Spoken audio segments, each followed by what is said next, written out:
மருத்துவம் முதல் பொறியியல் வரை உங்கள் கனவுகளுக்கு சரியான முகவரி Indira group of educational institutions. Call 9841385858. உங்கள் சத்யாவில் இப்பொழுது ஆடி அதிரடி தள்ளுபடி. ஹாலிடேஸ்னாலே அது நம்ம GT Holidays தான். GT Holidays, South India's #1 travel brand. You know you are special when you're with GT Holidays. தமிழக சட்டத்துறை அமைச்சர் CT நிர்மல்குமார் 4 பாயிண்ட் சொல்கிறார். அது நல்ல பாயிண்ட். ஒன்று, மத்திய அரசுக்கு அழுத்தம் தர வேண்டும். இரண்டாவது, உச்ச நீதிமன்றத்தை நாட வேண்டும். கடைசியாக பேச்சுவார்த்தை. 4 பாயிண்ட்டு சொல்லியிருக்கார் எல்லா ஊடகங்கள்லையும் ஸோ அது லாஜிக்கானது. அதை நம்ம பண்ணியிருக்கணும். இந்த 4 நடவடிக்கைகளுக்கு முன்பு அனைத்து கட்சி கூட்டியிருந்தால் தமிழகம் ஒட்டுமொத்த தமிழகம் என் பின்னாடி இருக்குதுன்னு சொல்கிறதுக்கு ஒரு மெசேஜுக்கு சொல்லலாம். 2013 மேகதாது இஷ்யூ முதல் முறையாக ஆரம்பித்த சட்டப்பேரவை சொன்னாங்க. அப்போலேருந்து, அதாவது கிட்டத்தட்ட 13 வருஷம் இந்த இஷ்யூ இருக்குது. இன்னும் மேகதாது கட்ட முடியல. ஏன் அப்படிங்கிறது காரணம் நான் வர சொல்கிறேன். ஏன் கட்டணும்னு நினச்சி கட்டிடலாமல், 2-3 வருஷத்தில் ஒரு அணை கட்டிடலாமல், ஏன் கட்டலை அப்படின்றது ஒரு கேள்வி. மேகதாது கட்டலாம் என்று எந்த இடத்துல இல்லை. உச்ச நீதிமன்ற தீர்ப்பில் இல்லை, 2018 உச்ச நீதிமன்ற தீர்ப்பிலும் இல்லை, 2007 தீர்ப்பாயத்தினுடைய முடிவிலும் இல்லை. இன்னொன்று, சம்பந்தப்பட்ட மாநிலத்தின் அனுமதி கேட்கப்பட வேண்டும் என்கிற தகவலை இதே மத்திய அரசு, தேசிய ஜனநாயக கூட்டணி அரசு முன்பும் தெளிவுபடுத்தியிருக்கிறது. கர்நாடக அரசியல்வாதிகளை திருப்தி செய்வதற்காக அங்குள்ள ஆட்சியாளர்கள் இப்படியெல்லாம் சொல்லுவாங்க, மேகதாயை கட்டுறோம். அது செய்தியாக வரும்போது இங்கே நாம் அதை அரசியல் உண்மை அதுதான் நிலவரம். அவங்களால கட்ட முடியாது. இன்றைக்கி வரையில் 13 வருஷம் கட்டலை. கட்டுவாங்க. கட்டினா விஜய் அவர்களுடைய இப்போ விமர்சனமாக வைக்கிறாங்க, அனைத்து கட்சி கூட்டம் கூட்டத்தில் என்ன ஈகோ உங்களுக்கு அப்படின்னு. ஆமாம், இதில் என்னன்னா, இப்போ சட்டப்பேரவையில் தான் தீர்மானம் நிறைவேற்றினீங்க. மேகதாட்டுக்கோ மற்ற எதுவும் தான் சட்டப்பேரவை தீர்மானம். அங்கே சட்டப்பேரவையில் எல்லா கட்சியும் இருக்காங்கல்ல, அவங்க கருத்துக்களை சொல்லுவாங்கல்ல. அதில் யோசனை ஏற்கலாம், ஏற்காமல் போகலாம். இல்லை அப்படி ஒரு சூழலத்தில் டெமோக்ராட்டிக் சிஸ்டம் இல்லையா. கடந்த முறை மேகதாட்டு தொடர்பான, காவிரி தொடர்பான தீர்மானங்களை கொண்டு வரும்போது எதிர்க்கட்சி தலைவர் உதயநிதி சில யோசனைகள் சொன்னார். அதை முதலமைச்சர் ஏற்கலாம், இருக்கலாம். அமைச்சர்கள் அவையினுடைய முடிவாக இருக்கலாம், ஆட்சியினுடைய முடிவாக இருக்கலாம். அது வேறு விஷயம். ஆனால் கலந்து ஆலோசிப்பது என்பது முக்கியமானது இல்லை. இப்போ மத்திய அரசு சொன்னால் மட்டும் கேட்பாங்க, நம்ம எப்படி எடுத்துக்க முடியும்? அதுவும் மத்திய அரசு பாஜக அரசாக இருக்கும்போது, இது காங்கிரஸ் அரசாக இருக்கும்போது அவங்க எப்படி எடுத்துப்பாங்க? ஒரு பெரிய சிக்கல். அதுதான் அரசியல். அந்த இடத்துல தான் கேள்வி கேட்குறாங்க. 2 முதலமைச்சரையுமே கன்வின்ஸ் பண்ணக்கூடிய இடத்துல, சொல்லக்கூடிய இடத்துல, சொன்னால் கேட்கக்கூடிய இடத்துல, ஈவன் சிவகுமாருக்கு கட்டளையிடக்கூடிய இடத்துல இருக்கிறவர் ராகுல் காந்தி. அவரையும் வாய் திறக்கல. இதுதான் இங்கே தான் அரசியல். நேயர்களுக்கு அன்பு வணக்கம். இன்றைய சிறப்பு நேர்காணலில் நம்முடன் இணைந்திருக்கிறார் மூத்த பத்திரிகையாளர் பாக்கி அவர்கள். சார் வணக்கம். வணக்கம் வினோத். சார், காவிரி விவகாரம் இந்த பிரச்சனை மிகப்பெரிய பிரச்சனையாக மாறி தற்போது போய்கொண்டிருக்கிறது. இன்று அதிமுக உள்ளிட்ட எதிர்கட்சிகள்லாம் எதிர்கட்சி கூட்டம் நடத்தி பேசியிருக்கிறாங்க அப்படிங்கிறத பார்க்குறோம். இதில் கர்நாடகாவில் DK சிவகுமார் தெளிவாக சொல்லிட்டார், காவிரி தண்ணி தொடர்பாக என்ன பண்ண போகிறோம் அப்படின்ட்டு. மேகதாது அணை கட்டுவதிலும் அவங்க உறுதியாக இருக்கிறாங்க அப்படிங்கிறத பார்க்குறோம். இப்போ இருக்கக்கூடிய ஒரே ஒரு கன்சர்ன், நமக்கு வர வேண்டிய 3500 கன அடி நீர், இது விடுவிக்கப்படணும். வினாடிக்கு. இதுதான் நமக்கு இப்போ இருக்கக்கூடிய மிக முக்கியமான ஒரு கன்சர்னாக இருக்கு. இப்போ இதை அச்சீவ் பண்ணுறதுக்கு நம்ம என்ன செய்யணும், இந்த அரசாங்கம் என்ன செய்யணும்னு நினைக்கிறீங்க? 3500 கன அடி நீர் வினாடிக்கு தரணும். அதாவது கிட்டத்தட்ட இந்த 15 நாளுக்கு இது தீர்ப்பாயத்தினுடைய முடிவு. உச்சநீதிமன்றமும் அதை உறுதி செஞ்சிருக்கு. அதாவது மொத்தம் 15 நாளைக்கு 4.5 TMC ஃபீட் தரணும் அப்படிங்கிறது. அங்கே இருப்பு இல்லை, தண்ணீர் பஞ்சம் காரணம்னு சொல்கிறாங்க. இதை தீர்க்கிறதுக்கு முதலமைச்சர் தமிழக முதலமைச்சர் ஜோசப் விஜய் போகிறதா அடிபட்டிருக்கு. அது உறுதி செய்யலை. கர்நாடக முதலமைச்சர் இப்போது வர வேண்டாம் அப்படிங்கிறாருன்னா அங்கே உள்ள போராட்டத்தை காரணமாக சொல்கிறாங்க. சரி, அது ஒரு பக்கம் இருந்தாலும் இது தீர்ப்பாயம், நடுவர் மன்ற தீர்ப்பாயம் கொடுத்தாச்சு, உச்ச நீதிமன்றமும் அதை உறுதி செஞ்சாச்சு, லீகல் ரெமடி நம்ம கிடைச்சாச்சு. அதுக்கு பிறகு பேச்சுவார்த்தை கூடாது என்பதில்லை. அந்த லீகல் ரெமடிக்குள்ளே நம்ம என்ன ஃப்ரேம் ஒர்க்குள்ளே என்னென்ன பண்ண முடியுமோ பண்ணலாம். சட்டப்பூர்வமாக அறிவிக்கப்பட்ட உத்தரவிடப்பட்ட அளவுக்கு அந்த உள்ள நம்ம என்னென்ன செய்யலாம் அப்படின்னு பேச்சுவார்த்தை நடத்தலாம். ஆனால் பேச்சுவார்த்தை நடத்துவதற்கு முதலமைச்சர் என்ன பண்ணியிருக்கலாம் அப்படின்னா, அனைத்து கட்சி கூட்டத்தை கூட்டியிருக்கலாம். 3ஆம் தேதி விஜய் வருவதாக இவர் சொன்னார். கர்நாடக அழைப்பின் பேரில் அதாவது கர்நாடக முதலமைச்சர் அழைப்பின் பேரில் விஜய் முதலமைச்சர் போகிறார் அப்படின்னு இங்கே பேசினாங்க. இது உண்மைன்னு தெரியல. அவங்க அழைத்து இவர் போகிறாரா, இல்லை இவரை விரும்பி போய் நான் பேச்சுவார்த்தை நடத்துகிறேன்னு போகிறாரான்னு தெரியாது. நம்ம அது முக்கியம் இல்லை. ஆனால் முதல்ல வாங்க உங்களை ஹெலிகாப்டரில் எல்லா இடங்களுக்கும் சுட்டி காட்டுறோம் அப்படின்னு சொன்னவர், இந்த போராட்டம் பதற்றமான சூழல் நேற்று கிருஷ்ணராஜசாகர் அணையை முற்றுகையிட்டாங்க. அந்த கனடா அமைப்புகள், காங்கிரஸ், அந்த மாநிலத்தின் அரசியல் கட்சிகள் அத்தனை பேருமே, பிஜேபி உள்பட எல்லாருமே இதில் இருந்தாங்க. முன்னாள் முதலமைச்சர் எடியூரப்பாவுடைய மகன் விஜயேந்திரா கூட அரெஸ்ட் பண்ணி வச்சுருக்காங்க. அரெஸ்ட் பண்ணி சாயந்தரம் விட்டாங்க, அது வேறு விஷயம். ஸோ இவ்வளவு சூழலில் நீங்கள் என்ன அவர் சிவகுமார் வராதேன்னு சொல்லியிருக்கார் இல்லையா, கூடவே ஒன்று சொல்லியிருக்காரு, அனைத்து கட்சி கூட்டமும் நடத்த போகிறோம் நாளைக்கு தான், அதான் ஞாயிற்றுக்கிழமை 2ஆம் தேதி அப்படின்னு நினைக்கிறேன் டேட். அல்லது அனைத்து கட்சி கூட்டத்தை அவர் தண்ணீர் தர முடியாது என்று சொல்வதற்காக அனைத்து கட்சி கூட்டம் நடத்துகிறது கர்நாடக முதலமைச்சர் நடத்தும்போது, தண்ணீர் வேண்டும் என்ற சட்டபூர்வமான உரிமையை கேட்டு பெறுவதற்கு சந்தித்து பேசுவதற்கு முன்பு இங்கே அனைத்து கட்சி கூட்டத்தை கூட்டியிருக்கலாம் முதலமைச்சர். அதில் அவருக்கு ஒரு மாரல் பூஸ்ட் கிடச்சிருக்கும், ஒரு சப்போர்ட் கிடச்சிருக்கும், புது ஐடியா கிடச்சிருக்கும். எதிர்கட்சிகள் ஏதாவது புதுசாக சொல்லியிருக்கலாம். அது ஏன் தவறு விட்டார்னு தெரியல. ஆனால் தமிழக சட்டத்துறை அமைச்சர் சிடி நிர்மல்குமார் 4 பாயிண்ட் சொல்கிறார். அது நல்ல பாயிண்ட். 1, மத்திய அரசுக்கு அழுத்தம் தர வேண்டும். 2வது, உச்ச நீதிமன்றத்தை நாட வேண்டும். கடைசியாக பேச்சுவார்த்தை. 4 பாயிண்ட்டு சொல்லியிருக்காரு, எல்லா ஊடகங்கள்லையும் வந்திருக்கு. ஸோ அது லாஜிக்கானது, அதை நம்ம பண்ணியிருக்கணும்.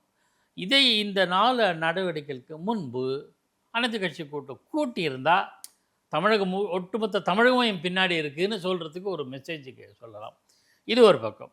மத்திய அரசை பொறுத்தவரையில் அதாவது கர்நாடக முதலமைச்சர் சிவகுமார் என்ன சொல்கிறாரு, இது ஒரு பக்கம். இந்த அனைத்து கட்சி கூட்டம் நடத்தும் போது மேகதாட்டு இஷ்யூவை பற்றியும் பேசி அதுக்கான அடுத்த கட்ட நகர்வை நம்ம முடிவெடுத்துக்கலாம். அது தொடர்பாக காவேரி இஷ்யூ அதாவது தீர்ப்பாயம் சொன்ன எவ்வளோ மேலாண்மை ஆணையம் எவ்வளோ கொடுக்கணும்னு சொல்லியிருக்கு, ரிலீஸ் பண்ணணும்னு சொன்னதோ அதையே பண்ணலை.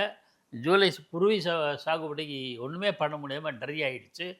சம்பா தாளடி கூட பாதிக்கப்படும்னு இப்போ விவசாயிகள் சொல்கிறாங்க. அது மட்டும் இல்லை, திருச்சி, பெரம்பலூர், அந்த பல்வேறு 6-7 மாவட்டங்களுக்கு குடிநீர் தட்டுப்பாடு வருவதற்கான அபாயம் இருக்குதுன்னு சொல்லிட்டாங்க. நதி ஓடும்போது அதிலிருந்து எக்ஸ்ட்ராவாக வர தண்ணி, நிலத்தடி நீர் ஈரமாகும், அது போதிய அளவு மெயின்டைன் ஆகும். இந்த தண்ணீரிலேருந்து நம்ம நிலத்தடி அந்த குடிநீருக்கு பயன்படுத்துகிறோம்.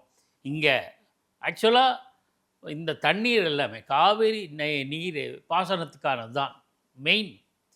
கர்நாடகமும் பெங்களூருக்கு தண்ணி அப்படின்னு சொல்கிறாங்க, அதுவும் ஏற்புடையதில்லை. பாசனம்னா அது துணை பலன் தான். அது பிரதான பலன் பாசனத்துக்கு தான், துணை பலன் தான் குடிநீர் பயன்பாடு. அந்த அதை இவங்க பெங்களூருக்கு குடிநீர் தட்டுப்பாடுன்னு காரணத்தை சொல்லி நிறுத்த பார்க்குறாங்க. இப்போ இந்த சிவகுமார் என்ன சொல்கிறாருன்னா, இந்த மாதிரி டிஸ்ட்ரெஸ் பீரியட் இருக்கிறதுனாலையும் பதற்ற சூழல் இருக்கிறதுனாலையும் இந்த பேச்சுவார்த்தைக்கு நீங்கள் வர வேண்டாம் அப்படி விஜய் சொல்லியிருக்காங்க. இப்போ நிற்கிற அப்படியே இது கூட காலம் கடந்து போகவில்லை. முதலமைச்சர் இன்றோ நாளையோ அனைத்து கட்சி கூட்டத்தை கூட்டி முடிவெடுக்கலாம். அப்படின்னு நினைக்கிறேன். இன்னும் அடுத்த கட்ட யோசனையாக இருக்கலாம். சட்டப்பேரவையில் எதிர்க்கட்சி தலைவர் உதயநிதி ஒரு யோசனை நடுவர் மன்றம் தொடர்பாக அதை உடனே ஏற்றுக்கொண்டார் முதலமைச்சர் விஜய். அதுபோல் அனைத்து கட்சி கூட்டத்தில் ஒரு பல்வேறு இது அன்புமணி நல்ல விஷயங்களை ஹேண்டில் பண்ணியிருக்கார். அது வேறு சில விஷயங்கள். நான் அடுத்தது மேகதாட்டத்துக்கு பற்றி சில கருத்துக்கள் உண்டு, அது பேசுவோம். ஸோ இதெல்லாம் இந்த அடிப்படை சூழலில் முதலமைச்சர் சந்தித்து பேசியிருக்கலாம்னு நான் நினைக்கிறேன். இதில் இப்போது அரசியல் ரீதியாக பார்த்தோம் அப்படின்னா கர்நாடகாவில் காங்கிரஸ் கட்சி உடைய ஆட்சி நடக்குது.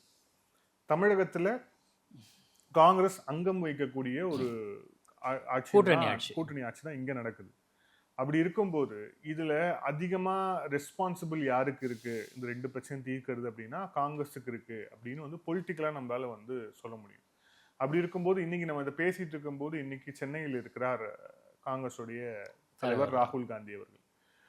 ஆனால் வந்து அன்புமணி அவர்கள் கேள்வி எழுப்பின மாதிரி இந்த காவேரி விவகாரம் தொடர்பாக அணை கட்டணும் என்றோ கட்டக்கூடாது என்றோ ஒரு வார்த்தை கூட ராகுல் காந்தி இப்போ வரைக்கும் பேசலை. இதை நம்ம எப்படி எடுத்துக்கிறது? நீங்கள் சொல்கிறது 2 விஷயம் சார். தமிழ்நாட்டுக்கு காவேரியிலிருந்து வழக்கமாக தர வேண்டிய தண்ணி, அதாவது 3500 கோடி கன அடி நீர் அல்லது 4.5 TMC, அது ஒரு பக்கம். நீங்கள் சொல்கிறது மேகதாட்டு இஷ்யூ. சரி, இப்போ நான் மேகதாட்டு இஷ்யூவில் மத்திய ஜல்சக்தி, இப்போ நான் ஒவ்வொன்றா வரேன். ராகுல் காந்தி பற்றியும் சொல்ல வரேன். ராகுல் காந்தி கடந்த யூபிஏ ஆட்சியிலையும் மேகதாட்டு அப்போவே 2013 இந்த இஷ்யூ ஆரம்பிச்சது. அப்போதைய சட்டத்துறை கர்நாடகத்துறை அமைச்சரே இதை அறிவித்தார் 2013. வீரப்ப மொய்லின்னு நினைக்கிறேன். மொய்லி இல்லை, ஜிதேந்திராவோ நினைக்கிறேன், சத்யேந்திராவோ, எனக்கு சரியாக நினைவில்லை. அப்போதைய கர்நாடக அரசுக்கு 2013 மேகதாட்டு இஷ்யூ முதல் முறையாக ஆரம்பித்தது சட்டப்பேரவை சொன்னாங்க. அப்போலேருந்து, அதாவது கிட்டத்தட்ட 13 வருஷம் இந்த இஷ்யூ இருக்குது. இன்னும் மேகதாட்டு கட்ட முடியல. ஏன் அப்படிங்கிறது காரணம் நான் வர சொல்ல. ஏன் கட்டணும்னு நினச்சி கட்டிடலாமே, 2-3 வருஷத்தில் ஒரு அணை கட்டிடலாமே, ஏன் கட்டலை அப்படின்றது ஒரு கேள்வி. அதுக்கான திட்ட அறிக்கை தயார். இதில் 2-3 விஷயம் இருக்கும். மத்திய ஜல்சக்தி துறை இணையமைச்சர் சில தகவல்களை தவறாக சொல்லியிருக்கார். அது மேகதாட்டு கட்டுவதற்கு தடை இல்லை, மாநில, அதாவது எந்த சம்மந்தப்பட்ட மாநிலங்களின் அனுமதி பெற வேண்டிய அவசியம் இல்லைன்னு சொல்லியிருக்காரு. அது தவறு இல்லை. ஆனால் அதில் தான் ஒரு குறுக்கீடு. அது வந்து அமைச்சர் அப்படியே சொல்லலை. 2018 இந்த காவிரி நடுவர் மன்றம் அமைப்பது, அதுக்கப்புறம் மேகதாது அணை சம்பந்தமான வழக்கு வரும்போது உச்சநீதிமன்றம் சொன்னதை அமைச்சர் மேற்கோள் காட்டி நாடாளுமன்றத்தில் பேசினார் அப்படின்னு சொல்கிறாங்க. அதுவும் தவறு. அந்த உச்சநீதிமன்ற தீர்ப்பு 2018 வந்தபோது 2007 தீர்ப்பாயத்தினுடைய அந்த அது தொடர்பான தாவால் 18வது பிரிவு கடைப்பிடிக்கப்பட வேண்டும், பின்பற்றப்பட வேண்டும் சொல்லி. அந்த 18வது பிரிவு என்னன்னா, மத்திய நீர்வள மேலாண்மை, அதாவது ஆணையம் இருக்குல்ல, சென்ட்ரல் வாட்டர் கமிஷன், அதனுடைய வழிகாட்டுதலுக்கு உட்பட்டு ஒன்று, தீர்ப்பாயத்தினுடைய அடிப்படை முடிவு 2, இதன் அடிப்படையில் சம்பந்தப்பட்ட மாநிலங்களின் நீர் அளவு அதே நிலையில் பராமரிக்க வழி செய்ய வேண்டும். இதுக்கு முரணாக, நல்லா கவனிங்க, தமிழகம் கர்நாடகம், நேரடியாகவே சொல்கிறேன், தமிழகத்தினுடைய அணையிலையோ தமிழ்நாட்டில் எவ்வளோ தண்ணி இருக்கோ, மத்திய கர்நாடகத்தில் எவ்வளோ தண்ணி இருக்கணுமோ அதுக்கு மிகாமல் குறையாமல் மாறுபடாமல் அதுக்கு ஒத்து தான் இருக்கணும். அதுக்கு ஒத்து அடுத்த எந்த நடவடிக்கை இருக்கணும்னு சொல்கிறதே தவிர மேகதாட்டு கட்டலாம் என்று எந்த இடத்துல இல்லை. உச்சநீதிமன்ற தீர்ப்பில் இல்லை, 2018 உச்சநீதிமன்ற தீர்ப்பிலும் இல்லை, 2007 தீர்ப்பாயத்தினுடைய முடிவிலும் இல்லை. இன்னொன்று, சம்பந்தப்பட்ட மாநிலத்தின் அனுமதி கேட்கப்பட வேண்டும் என்கிற தகவலை இதே மத்திய அரசு, தேசிய ஜனநாயக கூட்டணி அரசு முன்பும் தெளிவுபடுத்தியிருக்கிறது. அதனால தான் இன்றைக்கி வரையிலும் செய்யலை. இது எப்போ வந்ததுன்ற தகவலையும் சொல்கிறேன். திட்ட அறிக்கையை, அதாவது ப்ரொசீஜர் பிளானை உருவாக்கியிருக்காங்க இல்லையா கர்நாடக அரசு, அதை மத்திய அரசோட ஒப்புதலுக்காக அனுப்பும்போது இந்த கருத்தை சொல்லியிருக்காங்க. திருப்பி அனுப்பிச்சாங்க. நீங்கள் இந்த திட்ட அறிக்கை என்கிட்ட கொண்டாந்தீங்களா, இதெல்லாம் இருக்கணும், இந்த க்ரைட்டீரியாவை பூர்த்தி செய்யணும், வாங்க. அப்போவும் ஏற்றுக்கலை. திட்ட அறிக்கையை மத்திய அரசு ஏற்கவில்லை. இது ஒரு பாயிண்ட்டு. ரெண்டாவது, திட்ட அறிக்கை ஏற்கும்போது இன்னென்ன நிபந்தனைகள் காவிரி ட்ரிபியூனல் வாட்டர் போர்டு எல்லாம் என்னென்ன சொல்லியிருக்கோ அதை ஃபாலோ பண்ணணுங்கிறதுல அதில் எங்கேயுமே அணை கட்டுவதற்கு அனுமதி கிடையாது. 2. மூன்றாவது, என்விரான்மெண்ட் கிளியரன்ஸ். மேகேதாட்டுங்கிறது அந்த வனப்பகுதி. அந்த பகுதியில் ஒரு அணையை கட்ட வேண்டுமென்றால் என்விரான்மெண்ட் சுற்றுச்சூழல் கிளியரன்ஸ் வேணும். அந்த கிளியரன்ஸும் வனத்துறை கிளியரன்ஸும் மத்திய அரசிடம் பெற வேண்டும். அதுவும் இல்லை. தெளிவாக அன்புமணி இதளவுக்கு கிளியராக ஒரு பிக்சரை நேற்று கொடுத்துருக்காரு. ஸோ அதெல்லாமே சுற்றுச்சூழல் அனுமதி இன்னும் தரப்படவில்லை, தரலை மத்திய அரசாங்கம். வனத்துறை அனுமதியும் இன்னும் தரலை. அப்படி இல்லாத போது எப்படி கட்ட முடியும்? 1. ஸோ இவ்வளவு சூழல் இருக்கும்போது கர்நாடக அரசியல்வாதிகளை திருப்தி செய்வதற்காக அங்குள்ள ஆட்சியாளர்கள் இப்படியெல்லாம் சொல்லுவாங்க, மேகதாயை கட்டுறோன்னு. அது செய்தியாக வரும்போது இங்கே நாம் அதை அரசியலாக்கணும். உண்மை அதுதான் நிலவரம். அவங்களால கட்ட முடியாது. இன்றைக்கி வரையில் 13 வருஷம் கட்டலை. கட்டினா அது நீதிமன்ற தீர்ப்பாயத்தினுடைய முடிவுக்கு விரோதமானது. அப்புறம் சீரியஸ் இஷ்யூவாகும். அது மிகப்பெரிய ஆபத்தான விஷயமா. இவ்வளோ விஷயங்கள் இருக்குது. இவ்வளோ விஷயங்கள் கடந்த காலங்கள் நடந்தது. அன்புமணி பாமக தலைவர் அன்புமணி ராமதாஸ் தெளிவாக சொல்லிட்டார். இதுக்கு அடுத்தது இன்னொரு விஷயம், நேற்றைய தினம் சிவக்குமார் பத்திரிகையாளர்கிட்ட சொல்லும்போது 66 டிஎம்சி ஃபீட் கன அடி தண்ணீர் தான் அங்கே கிடைக்கும். மேகேதாட்டுனால அவ்வளோதான் சேமிக்க முடியும்.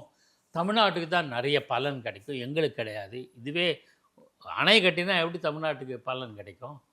அங்கே தண்ணியை தேக்கி வச்சுட்டு அங்கே இங்கே குறையும் இல்லை. அது ஒன்று. 2வது, மின்சாரம் 400 மெகாவாட் மின்சாரம் உற்பத்தி செய்யப்படும் அப்படின்றது 2 தகவலை சொல்லியிருக்காரு. இந்த மின்சாரம் தொடர்பாக இதில் ஒரு பாயிண்ட் இருக்குது, அது வர. இது 2ம் புதுசாக நேற்று சொல்லியிருக்காரு. இதுவரையில் அவர் சொன்னதாக தெரியல.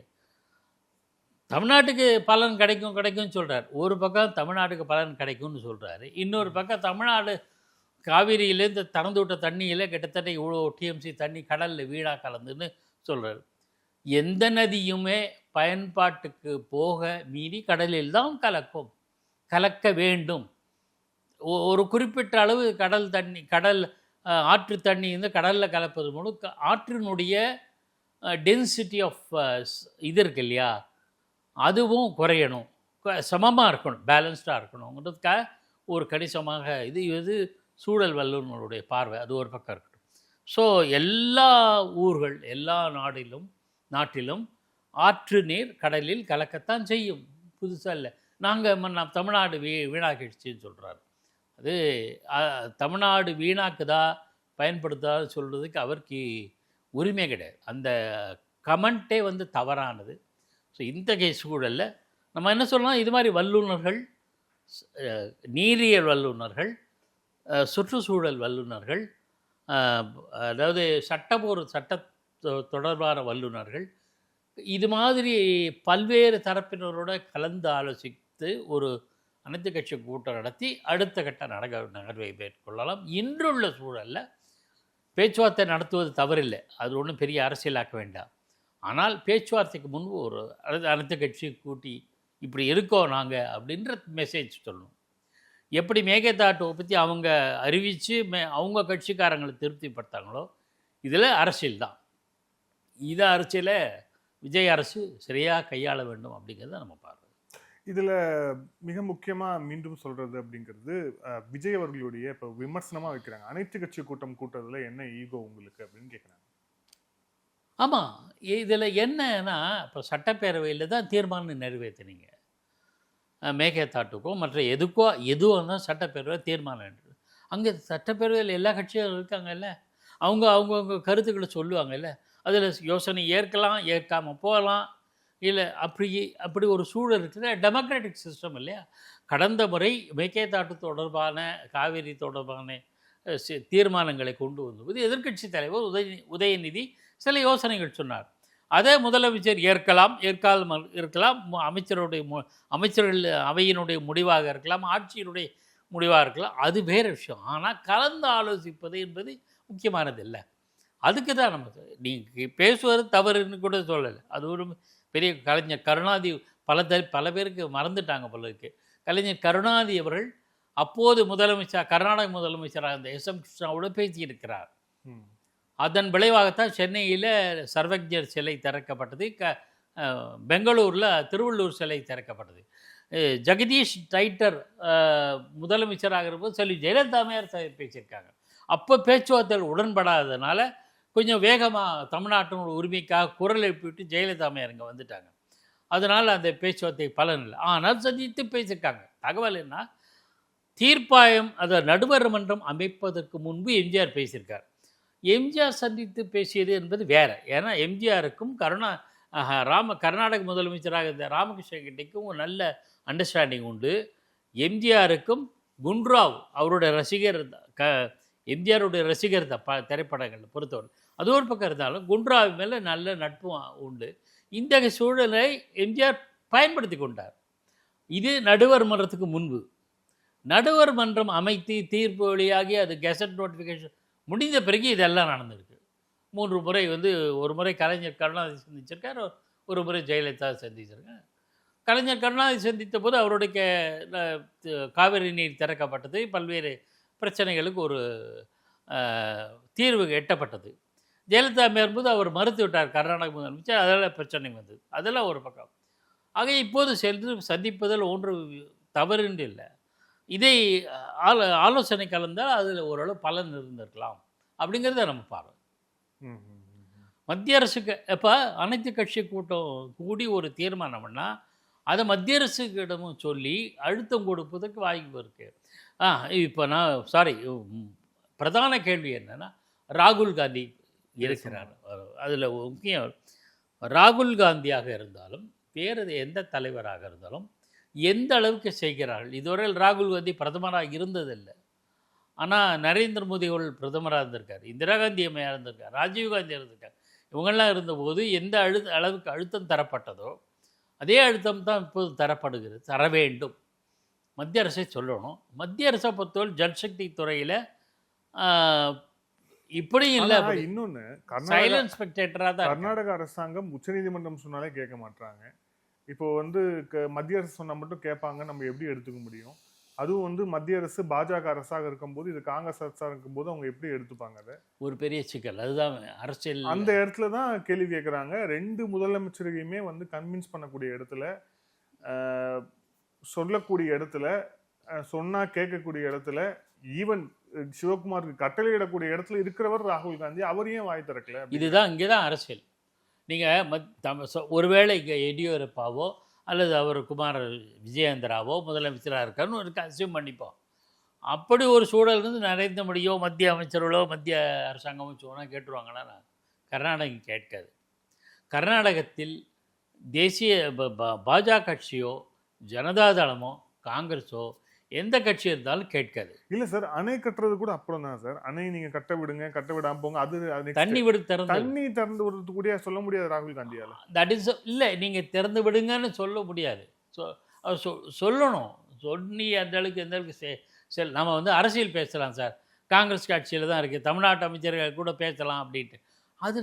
அதெல்லாம் சாத்தியமாக? அவங்க அந்த மாநிலத்துக்கு ஏற்ப தான் பேசுவாங்க. தமிழ்நாட்டில் இருக்கிற காங்கிரஸ்காரர்கள் இந்தி வேண்டாம்னு சொல்லுவாங்க, கர்நாடகத்தில் காங்கிரஸ்காரர்கள் வேணும்னு சொல்லுவாங்க. தமிழ்நாட்டில் இருக்கிற கம்யூனிஸ்டுகளோ காங்கிரஸோ பாஜகவோ நீட் வேண்டாம் என்று சொல்வார்கள்.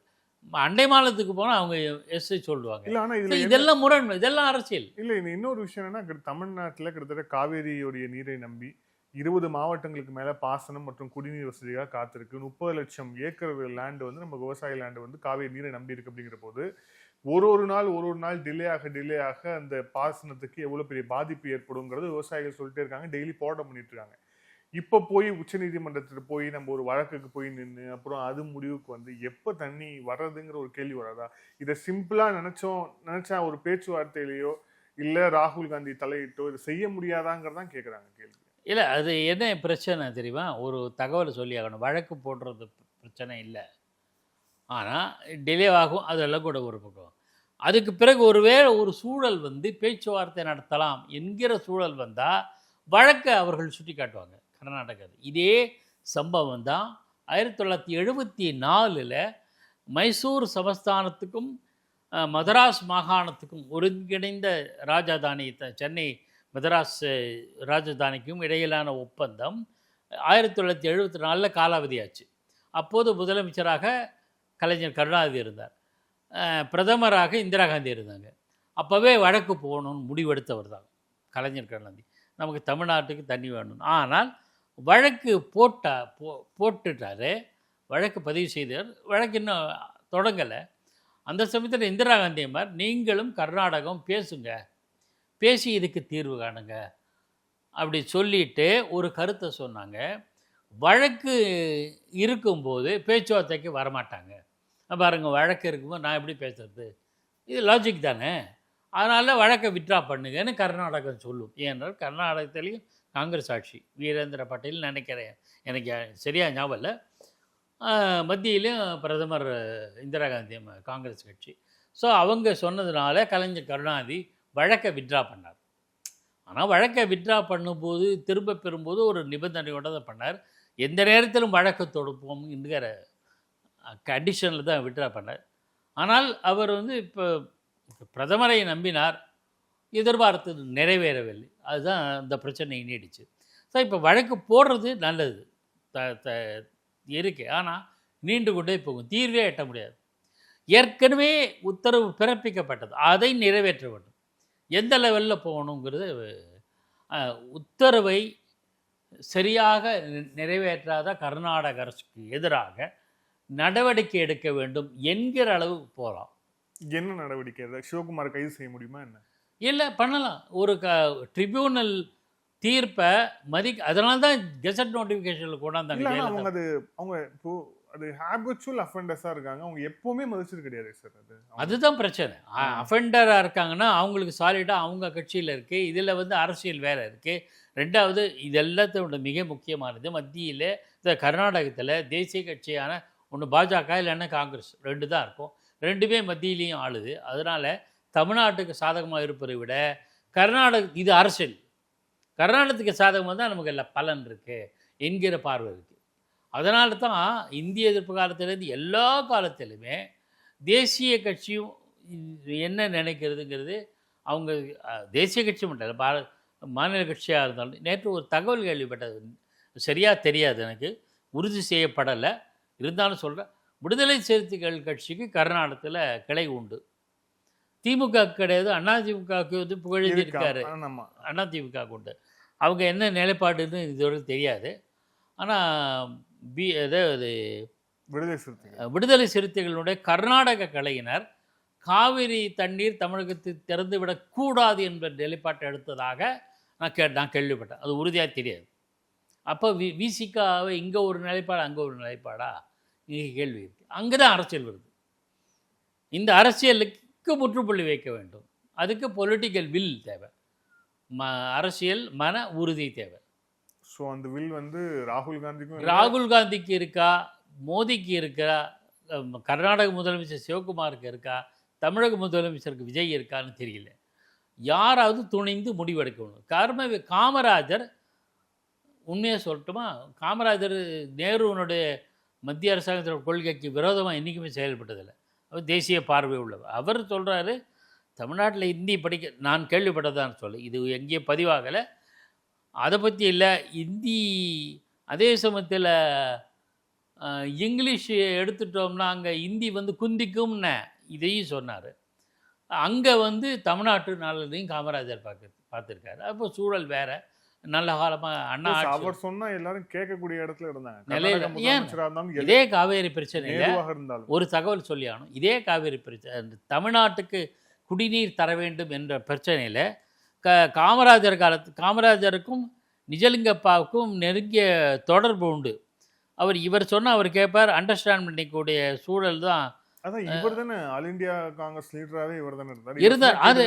அது அப்போ வந்து நிலைமை வேறு, புரிதலோடு இருந்தாங்க. நிஜலிங்கப்பாவுக்கும் காமராஜருக்கும் ஒரு அண்டர்ஸ்டாண்டிங் உண்டு.